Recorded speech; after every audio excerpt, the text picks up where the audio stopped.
Farthest frontier. Is it worth a buy? Let's read the words of the developer. Protect and guide your people as you forge a town from untamed wilderness at the edge of the known world. Harvest raw materials, hunt, fish, and farm to survive. Produce crafted items to trade, consume, equip, and fight with as you battle for your survival against the elements and outside threats like fucking bears, the bastards. Yes, guys, this is Farthest Frontier, a city builder, and there's another city builder review coming this week as well. So, first this one, because this comes out today, in actual fact, probably in about an hour from now, so this might not even get... Who cares? They're not bothered, just get on with the fucking review. It looks gorgeous. It's like a picturesque Christmas card, guys. Isn't that like a Christmas? Doesn't that make you feel Christmassy, you know? Running around in the good old days. Oh, the good old days at Christmas, guys, when everybody was starving and all the people were on strike and there was power cuts. Yeah, wasn't that good, man? You start off, guys, by placing your town centre. You have to be careful because you need it within a good bit of distance of all the main resources that you want. I screwed up completely. I couldn't find sand anywhere, which I'll explain why you need that later on. But I did put it in a half decent spot. You've got to have it pretty flat, although you can level the land out, which is pretty easy but a bit time consuming. But so you don't have to really worry too much about stuff like that. You're not going to get it perfect. You've just got to take the best you can get. Now, once you've done that, it's the usual stuff, guys. It's very anno-y, this. In fact, it's very, very anno-y. I know it's anno-y. Basically, you have your houses in the same area. Keep them all together if you can, because you get bonuses from schools and pubs and markets and things like that, and sort of hospitality places that increase the desirability. And desirability is key in this game because all your tier upgrades rely on desirability of your houses, because you have to have a certain amount of houses upgraded to the next tier, and you can only upgrade them if the desirability is high enough. For example, to get up to tier 3, which is crucial for your brewery and things like that, you need 30% desirability. You can put decorations down and stuff, but basically you need to have all your houses very close together. Also, industry pollutes, it's noisy, no one wants to live near industry, so get your industry away from your houses and stuff like that. Very anno-y, as I said. Then you got your farmland. You've got to look at the fertility of the crops, sorry, of the land. And the farming in this game is nuts. Absolutely bonkeroonies, guys. Bonkeroonies it is. You make your field, and then you've got to rotate your crops. You've got 3 years of crop rotation that'll just keep cycling.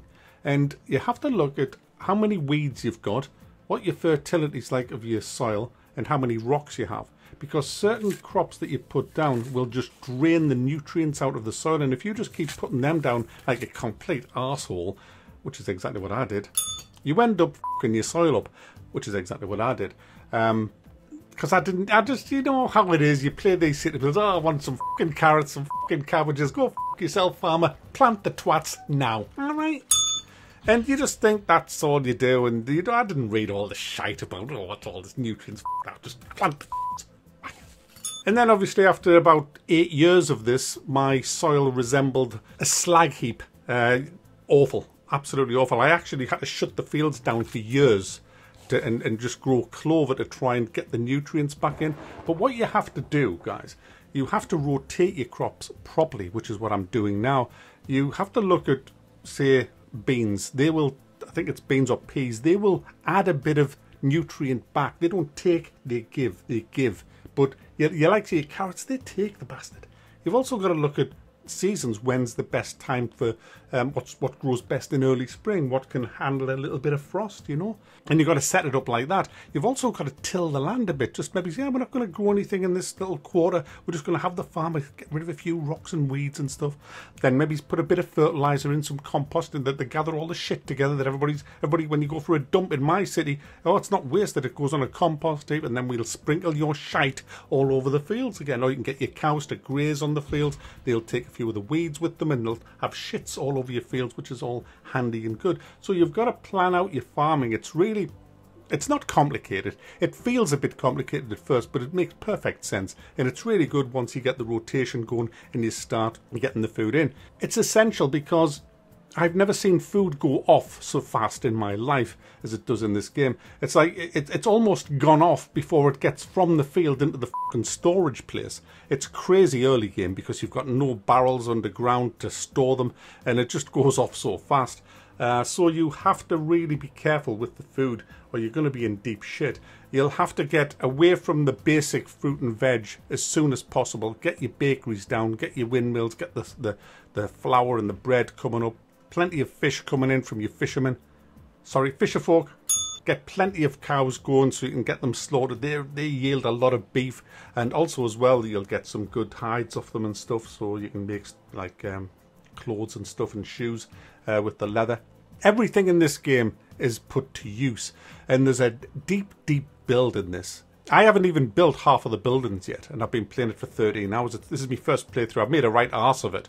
I've salvaged it a bit, but I'm gonna, after this review's gone live, I'm scrapping this game and I'm starting again. It is really good fun. But most city builders you have to start again because you kind of learn as you go on and you realise you've screwed it all up and you have to start again. So I'm not too fussed about that. That goes with the turf with these kind of games. Now, aside from all the buildings and having everything mined and having to travel a long way out to find the resources that you need, there are threats in this game. There are bandit attacks. They'll come and they'll steal your gold. There are predator animals that will come and just start eating your people up. So you have to build a few guards, a bit of an army. Oh, but it's not a lot. I mean, I've only got 4 or 6. I can't remember. I think I've got 6 of them at the minute. Armed with them. They're now armed with swords, shields, and bow and arrows. So they're quite sturdy folk, hardy people.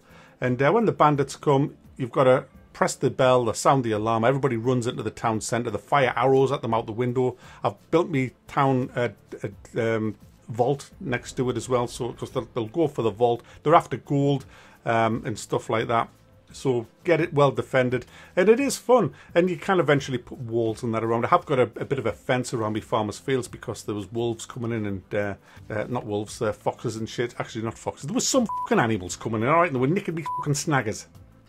That's turnips. There's loads to do, and it looks so wonderful, this game. It looks so... You get different kinds of weather. You get blizzards and things where you'll go through twice as much firewood when the temperature really drops down. You get heat waves. Like we had a huge heat wave recently in the UK. It lasted hours, guys. It's one of them games that's chill, totally chilled. And it's really good fun to play. Now, it's not all lovely. It's not all loveliness. It's not all love. There's quite a few balancing issues in this game, and it's early access. It's just releasing into early access today, so there's a lot of changes going to happen. The UI is generally good, but there's a few times it's a bit shit. The AI is a little bit dodgy at times, especially when there's a bandit raid on. I mean, the worst thing I think I've seen in the game is when there's one of your buildings catches fire, and people are running to put it out with a bucket, and then they'll put it out. But the people who were a lot further away, who got told to go and put it out, they'll still go to put it out, even though the fire's been out for 10 fucking minutes. I mean, I had the farmer who was supposed to be butchering a cow running about the equivalent of 4.5 miles with a fucking bucket to put out a fire that not only had the fire been put out, they'd rebuilt the fucking house before he got there. I mean, the game should, once the fire's out, the game should just tell everybody who's running to put it out to stop putting it out. But yeah, it's quite funny. You have traders as well that come to your city, which are invaluable because there's certain buildings you have to build, such as the smelter. And to build that, you need a large gear or so, a large gear tool, and you can only make that from there. So you have to buy it from a trader, and the trader might not have that when he comes. So you've got to wait until the trader has that. That was a bit frustrating. I just don't like that at all. I think you should always be able, because when you do that thing where you have to rely on some trader having it, it's RNG, isn't it? And you can get screwed over by RNG, which can ruin your gaming experience. So for me, that was But other than that, I'm really enjoying the game. Really enjoying it. There's issues, like I've said, but it's definitely worth a buy. It's going to be one of the top city builders, I think. We just need to start the polish now and balance it a bit better. I think the food goes off way too quick. Way too quick. But other than that, and the few other things I mentioned, definitely worth taking a look if you're into city builders.